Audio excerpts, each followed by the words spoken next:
Hello বন্ধুরা। তো কাল থেকে আমাদের অঙ্কের ক্লাস স্টার্ট হয়ে গেছে। আর কাল থেকে আমাদের জিকে ক্লাস স্টার্ট হওয়ার কথা ছিল, কিন্তু কোনো একটা কারণবশত আমি করতে পারিনি। তো আজকে থেকে আমি জিকে ক্লাস স্টার্ট করছি। আজকে একটু টাইমটা উল্টোপাল্টা হয়ে যাচ্ছে। কালকে থেকে ঠিক টাইম মতন যেমনটি আমাদের কথা ছিল সেরকম টাইম মতনই দেওয়ার চেষ্টা করব। তো চলো আজকের প্রথম জিকে ক্লাস দেখে নেওয়া যাক। আজকের প্রথম ক্লাসে আমরা ভারতবর্ষ সম্পর্কিত সকল গুরুত্বপূর্ণ তথ্য নিয়ে আলোচনা করব। অর্থাৎ ভারতবর্ষ সম্পর্কিত যে যে কোশ্চেনগুলো পরীক্ষাতে বেশি বেশি দেয় সেসব কোশ্চেনগুলোই আমি এখানে তুলে এনেছি। তো চলো আজকের আলোচনা শুরু করা যাক। আজকের প্রথম কোশ্চেন হলো ভারতবর্ষের ভৌগোলিক অবস্থান, অর্থাৎ ভারতবর্ষ কোথায় অবস্থিত। তাহলে ভারতবর্ষ এশিয়া মহাদেশে অবস্থিত। এবার এশিয়া মহাদেশ তো অনেকটা এরিয়া নিয়ে, অর্থাৎ বিশ্বের যে কটা মহাদেশ আছে তার মধ্যে সবথেকে বড় হলো এশিয়া মহাদেশ। সেই এশিয়া মহাদেশের আমরা কোন দিকে? আমরা হলো দক্ষিণ দিকে, অর্থাৎ আমরা দক্ষিণ এশিয়াতে থাকি। তারপরের কোশ্চেন কি? তার দুদাগের কোশ্চেন আছে হলো অক্ষাংশ ও দ্রাঘিমাগত অবস্থান, মানে ভারতবর্ষের অক্ষাংশ ও দ্রাঘিমাগত অবস্থান। এটাও ভালো ইম্পর্টেন্ট কোশ্চেন। 8 ডিগ্রি 4 মিনিট উত্তর অক্ষাংশ থেকে 37 ডিগ্রি 6 মিনিট উত্তর অক্ষাংশ পর্যন্ত, এবং 68 ডিগ্রি 7 মিনিট পূর্ব দ্রাঘিমা থেকে 97 ডিগ্রি 25 মিনিট পূর্ব দ্রাঘিমা পর্যন্ত। এই বিষয়টা কি তোমাদের একটু ক্লিয়ার করে নাও। দেখো, জিকে অঙ্ক যেরকম বোঝার জিনিস, জিকেটাও কিন্তু অনেক বোঝার জিনিস আছে। বুঝে বুঝে তুমি যদি পড়ো তাহলে কিন্তু তোমার সেটা ভালো মনে থাকবে। তো আমি সেটাই তোমাদের চেষ্টা করব প্রত্যেকটা লজিক্যালি বুঝিয়ে দেওয়ার। তো জিকে ক্লাস মানে যে এই না যে তোমাদের মুখস্থ করার বিষয়, তো বোঝারও কিছু কিছু বিষয় থাকে, তো সেগুলো আমি তোমাদের বোঝানোর চেষ্টা করব।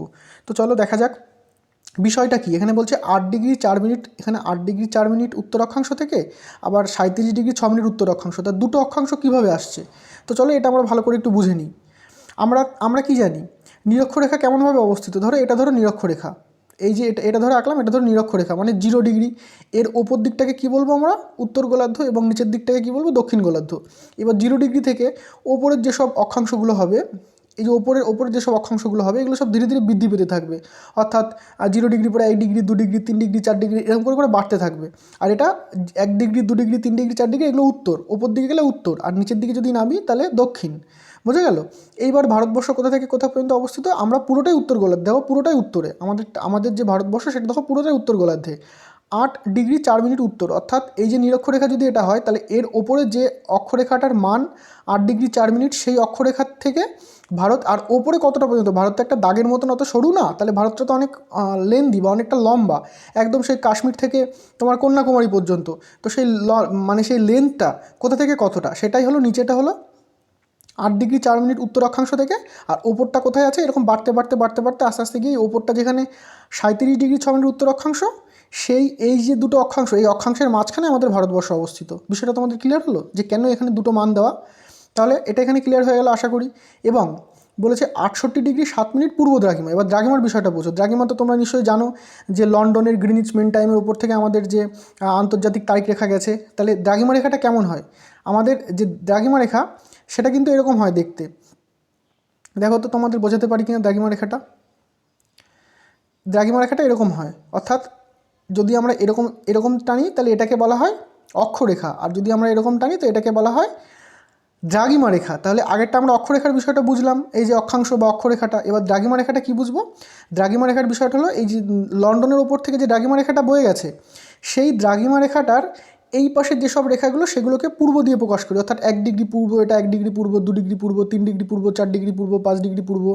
আর এদিকটায় যেটা, অর্থাৎ বাদিকে যেটা, সেটাকে আমরা পশ্চিম বলে প্রকাশ করি। তাহলে এটা 1 ডিগ্রি পশ্চিম, 2 ডিগ্রি পশ্চিম, 3 ডিগ্রি পশ্চিম। এবার ভারতবর্ষ তো আগেরটা যেরকম আমরা হাইটটা জানলাম, তাহলে এটা ভারতবর্ষের লেন্থ বা চওড়া কতটা সেটা জানতে হবে।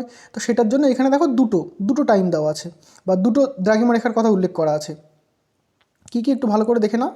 এখানটায় দেওয়া আছে হলো 38 ডিগ্রি 7 মিনিট পূর্ব। তাহলে এখানে কী আছে? 38 ডিগ্রি 7 মিনিট পূর্ব দ্রাঘিমা থেকে 97 ডিগ্রি 25 মিনিট পূর্ব দ্রাঘিমা। তাহলে এই বিষয়টা একটু বুঝে নিই, দুটোই পূর্ব দ্রাঘিমা কেন। ধরো এটা যদি আমাদের নিরক্ষরেখা হয়, আমাদের যে গ্রিনিচ মেন টাইম হয়, তাহলে আমরা পূর্ব দিকে অবস্থিত, মানে কোন দিকে হবো? আমরা ডান দিকে অবস্থিত। এবার ডান দিকে কোথা থেকে কতটা অবস্থিত হবো? এখানে বলেছে দেখো 68 ডিগ্রি 37 মিনিট, তাহলে 1 2 3 4 করে করে আস্তে আস্তে বাড়তে থাকছে। এরকম বাড়তে বাড়তে যেইখানটায় 68 ডিগ্রি 7 মিনিট পূর্ব দ্রাঘিমা আছে সেখান থেকে বিস্তার করে তারপর আস্তে আস্তে 68 পর 69 70 69 70 71 এরকম করে বাড়তে বাড়তে গিয়ে 97 ডিগ্রি 25 মিনিট পূর্ব দ্রাঘিমা পর্যন্ত। ধরো এখানে 97 ডিগ্রি 25 মিনিট পূর্ব দ্রাঘিমা। তাহলে এই 97 ডিগ্রি 25 মিনিট পূর্ব দ্রাঘিমার মধ্যে অবস্থিত। অর্থাৎ আগেরটা আমরা জানলাম ওপর আর নিচের সীমানাটা, এবার দুই সাইডের সীমানাটা জানলাম, অর্থাৎ ভারতবর্ষ এই সীমানার মধ্যে অবস্থিত। তো দেখো এইটুখানির মধ্যে এত কিছু বোঝার জিনিস ছিল।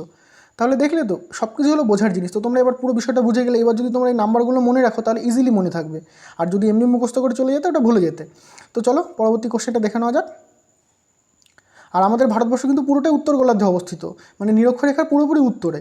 অনেক অনেক অনেক কান্ট্রি আছে যেগুলো অর্ধেক উপরে বা অর্ধেক নিচে, বা যেগুলো অর্ধেক হয়তো কিছুটা অংশ উত্তর গোলার্ধে, কিছুটা অংশ দক্ষিণ গোলার্ধে, বা কিছু কিছু কান্ট্রি আছে যেগুলো পুরোটাই উত্তর গোলার্ধে, বা যেগুলো পুরোটাই দক্ষিণ গোলার্ধে। আর আমাদের ভারতবর্ষ হলো পুরোটাই উত্তর গোলার্ধে। এটাও কিন্তু একটা ভালো কোশ্চেন যে আমাদের ভারতবর্ষ দেশটি কোন গোলার্ধে অবস্থিত। তাহলে আমাদের ভারতবর্ষ পুরোপুরি উত্তর গোলার্ধে অবস্থিত। তাহলে 3 নম্বর কোশ্চেন কি? ভারতবর্ষের আয়তন 32,87,263 বর্গ কিলোমিটার। তাহলে আয়তন অনুসারে ভারতবর্ষ পৃথিবীতে 7ম বৃহত্তম দেশ। দেখো এইগুলো কিন্তু অনেক তোমাদের জানা কোশ্চেন আছে। তো তোমরা হয়তো ভাববে যে জানা কোশ্চেন দেখে কী করবো, কিন্তু জানা কোশ্চেনের মধ্যেই কিন্তু বেশি ভুল হয়। তোমরা দেখবে এইসব কোশ্চেনগুলো প্রচুর পরিমাণের পরীক্ষায় দেয়, এবং এইগুলোই আমাদের কনফিউশন হয়ে যায় একটুর জন্য।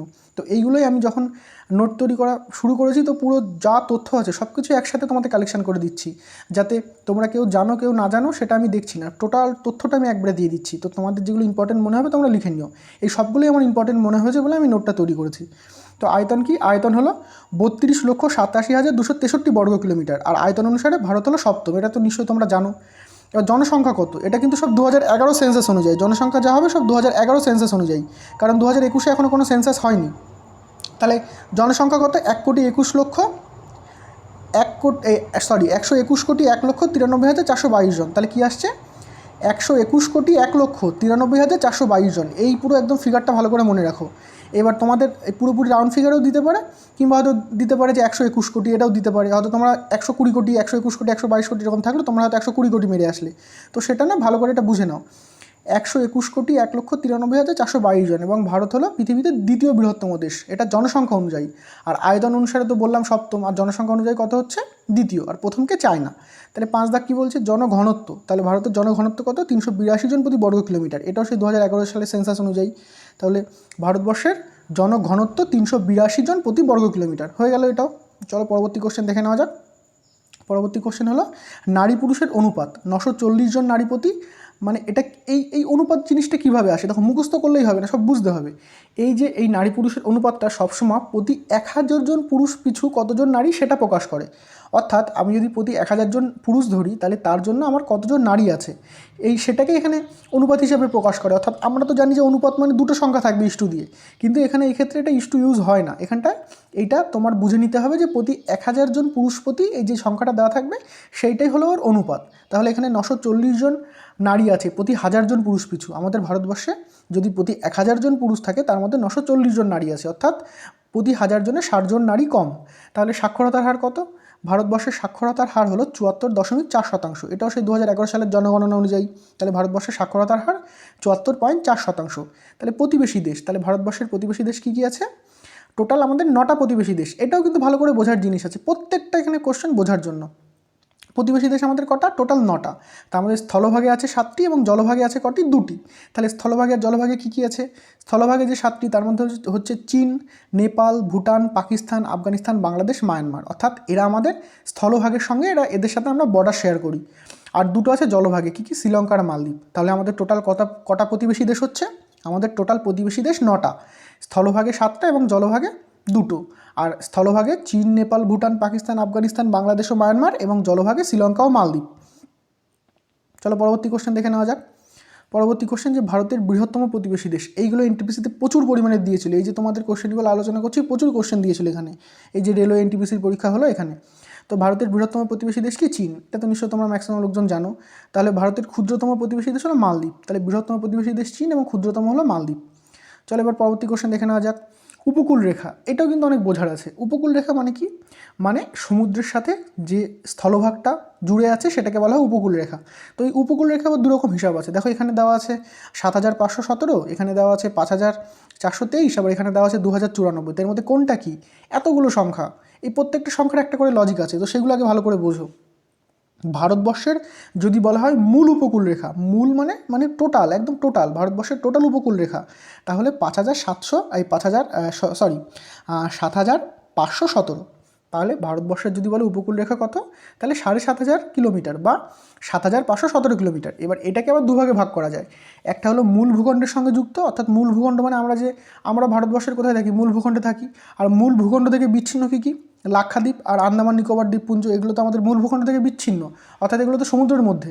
আর এই যে দ্বীপগুলো আছে এরও তো উপকূল রেখা আছে, তাহলে এইগুলো কেন ধরবো না? ওটাও তো আমাদের দেশেরই অংশ, তাহলে ওর উপকূল রেখা কেন আমরা ধরবো না? ওই যদি আন্দামান নিকোবর এবং লাক্ষাদ্বীপের উপকূল রেখা আমাদের ভারতবর্ষের যে প্রধান ভূখণ্ড তার উপকূল রেখার সঙ্গে যুক্ত করা হয়, তাহলে টোটাল উপকূল রেখার দৈর্ঘ্য হয় এই ৭,৫১৭ কিলোমিটার। কিন্তু যদি আমাদের শুধুমাত্র আমাদের যে মূল ভূখণ্ড সেই মূল ভূখণ্ডের উপকূল রেখা দেখা হয়, যেটা এরকম শেপে আছে, এই যে এরকম যেটা শেপে আছে গুজরাটের এখানটায়, তো এটাকে আমরা কি বলবো? এই যে এই উপকূল রেখাটার দৈর্ঘ্য হলো, যেটা আমাদের মূল ভূখণ্ডের সঙ্গে যুক্ত, ৫,৪২৩ কিলোমিটার। তাহলে সেটা হচ্ছে ৫,৪২৩ কিলোমিটার। এবং ওই দ্বীপপুঞ্জ সমূহের উপকূল রেখার দৈর্ঘ্য কত? ২,০৯৪ কিলোমিটার। তাহলে তোমরা প্রত্যেকটা বুঝলে বিষয়টা? তাহলে বিষয়টা কী হচ্ছে আরেকবার দেখো, টোটালটা একদম ওই দ্বীপ থেকে শুরু করে আমাদের মূল ভূখণ্ড টোটাল হলো ৭,৫১৭ কিলোমিটার। তো এইটাই সব থেকে বেশি দেয়, কিন্তু এগুলোও কিন্তু দিয়ে দেয়। সব থেকে বেশি ইম্পর্টেন্ট হলো এইটা, মূল ভূখণ্ড টোটাল যদি বলা হয় তাহলে ৫,০৪০, এবং যদি দ্বীপপুঞ্জ সমূহ বলা হয় তাহলে ২,০৯৪, আর টোটাল যদি বলা হয় তাহলে হবে ৭,৫১৭ কিলোমিটার। তো চলো পরবর্তী কোশ্চেন দেখে নেওয়া যাক। ভারতবর্ষের জলবায়ু কেমন? ভারতবর্ষের জলবায়ু হলো উষ্ণ ও আর্দ্র ক্রান্তীয় মৌসুমী জলবায়ু। এই প্রত্যেকটা কোশ্চেন মানে প্রত্যেকটা ইয়ে কিন্তু মনে রাখবে, কারণ এগুলো একটা গুলিয়ে গেলে ধরো তুমি উষ্ণ ক্রান্তীয় মৌসুমী জলবায়ু বলে দিলে, উষ্ণ শুধু হবে না, উষ্ণ ও আর্দ্র ক্রান্তীয় মৌসুমী জলবায়ু। তাহলে কী হবে এটা? উষ্ণ ও আর্দ্র ক্রান্তীয় মৌসুমী জলবায়ু। চলো পরবর্তী কোশ্চেন দেখে নেওয়া যাক। তাহলে ভারতবর্ষের সময় বা ভারতবর্ষ আমাদের কোন টাইম জোনে থাকি আমরা? জিএমটি, ওই যে গ্রিনিচ মেন টাইম যেটা বুঝিয়েছিলাম, যে গ্রিনিচ মেন টাইমে রেখা আছে সেটা থেকে এই পূর্ব দিকে, আর এটা হলো পশ্চিম দিক, বাদিক মানে পশ্চিম দিক, ডান দিক মানে পূর্ব দিক। তো আমরা জিএমটি +30, 5 ঘন্টা 30 মিনিট। তাহলে এই যে 5:30 মানে কি, +5:30 মানে 5 ঘন্টা 30 মিনিট। অর্থাৎ আমরা কি জানি? আমরা জানি যে সূর্য পূর্ব দিক থেকে ওঠে, অর্থাৎ যে দেশ যত পূর্বে তারা টাইমে তত এগিয়ে। যেরকম বাংলাদেশ আমাদের থেকে পূর্বে অবস্থিত, অর্থাৎ বাংলাদেশ আমাদের থেকে টাইমে এগিয়ে। তারপরে জাপান আমাদের থেকে পূর্বে অবস্থিত, অর্থাৎ জাপানও আমাদের থেকে টাইমে এগিয়ে। তাহলে এই যে গ্রিনিচ মেন টাইম মানে যে লন্ডনের ওপর থেকে যে রেখাটা গেছে, এই রেখাটার আমরা তো পূর্বে অবস্থিত, অর্থাৎ আমরা তো তাহলে টাইমে এগিয়ে থাকবো। সেটাই এখানে প্রকাশ করে যে আমরা টোটাল 5 ঘন্টা 30 মিনিট টাইমে এগিয়ে আছি ওই জিএমটি থেকে। কার থেকে? জিএমটি বা গ্রিনিচ মেন টাইম থেকে আমরা 5 ঘন্টা 30 মিনিট এগিয়ে আছি, কারণ আমরা পূর্বে অবস্থিত, জিএমটির পূর্বে অবস্থিত। আর যেসব কান্ট্রিগুলো পশ্চিমে অবস্থিত তারা আবার পিছিয়ে, তাদের এখানে মাইনাস থাকবে। বোঝা গেল? প্রত্যেকটা কোশ্চেন বোঝার জিনিস। এবার চলো পরবর্তী কোশ্চেন কী আছে, ভারতের সরকারি নাম। তাহলে আমাদের যে কনস্টিটিউশনে আমাদের সরকারি নাম কি আছে? রিপাবলিক অফ ইন্ডিয়া বা ভারত গণরাজ্য। তাহলে আমাদের সরকারি নাম কি?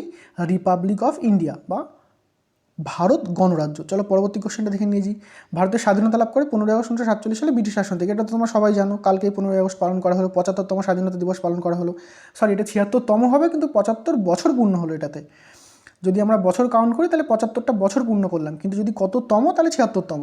ষোলোদা কী বলছে? জাতীয় সঙ্গীত। দেখো এখানে কিন্তু পার্থক্য আছে, এটা একটু তোমাদের দুটো পরপর ইয়ে করে বোঝাই, তাহলে বুঝতে সুবিধা হবে। এখানটা কী বলছে? এটা জাতীয় সঙ্গীত। তাহলে জাতীয় সঙ্গীত, এখানে জাতীয় সঙ্গীত আর গান এটা কিন্তু লোকে গুলিয়ে ফেলে। তাহলে এটা কিন্তু একটা হলো অ্যানথাম।